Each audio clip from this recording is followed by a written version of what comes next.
निगरान वज़ीर-ए-आला पंजाब मोहसिन नकवी का कहना है कि पंजाब की तारीख में पहली बार रवां साल 1 करोड़ लाइसेंस बने हैं। लाइसेंस न होने पर किसी किस्म की कोई नरमी नहीं बरती जाएगी। रावी पुल फरवरी में मुकम्मल हो जाएगा। शाहदरा और इमामिया कॉलोनी पुल भी जल्द बनेंगे।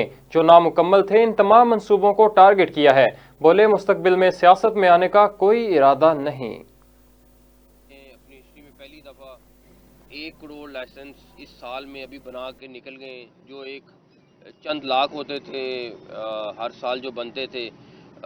मुझे कल बता रहे थे कि पिंडी में एक वक्त में 90-100 लाइसेंस बनते थे। बहुत पुश करते थे तो 200 पे चला जाता था।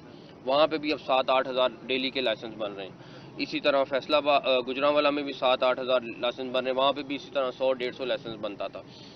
लाहौर में 30-40 हज़ार की तादाद टच हो रही है।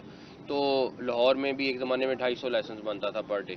तो सख्ती करने का मकसद यही था कि आप ये नहीं मुमकिन कि आप गाड़ी चला रहे हैं, मोटरसाइकिल चला रहे हैं और आपके पास लाइसेंस नहीं है। उस पर किसी किस्म की कोई नरमी नहीं है।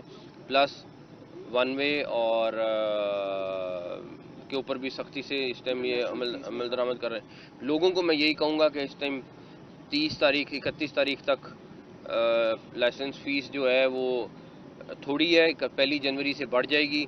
इंटरनेशनल ड्राइविंग लाइसेंस की भी बढ़ जाएगी, दूसरी भी बढ़ जाएगी। तो आप उससे पहले बनवा लेंगे तो आपका फ़ायदा है, बट अदरवाइज़ उसके बाद भी बनाना कोई हर्ज नहीं है। लेकिन आपको बचत के तौर पे आपके लिए है कि आप ज़रूर बनवा